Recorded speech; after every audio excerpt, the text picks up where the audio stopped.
Hi, நான் இன்றைக்கி உங்களுக்கு பூரி மசாலா செஞ்சு காமிக்க போகிறேன். அதுக்கு ஒரு பேனில் கொஞ்சமாக ஆயில் விட்டு கடுகு, உளுந்தப்பருப்பு,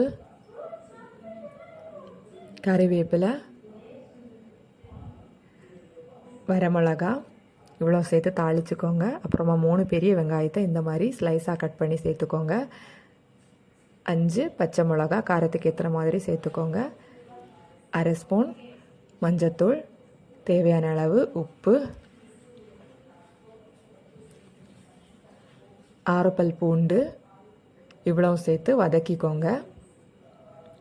நான் இங்கே 6 உருளைக்கிழங்க பாயில் பண்ணி எடுத்திருக்கேன். அதை இந்த மாதிரி மேஷ் பண்ணி வெங்காயம் கூட சேர்த்து மிக்ஸ் பண்ணிக்கோங்க. கூடவே 1/2 டம்ளர் தண்ணி ஊற்றி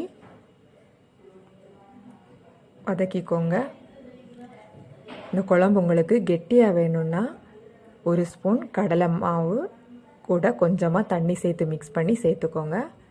அப்போ குழம்பு இந்த மாதிரி கெட்டியான கன்சிஸ்டன்சியில் வரும்.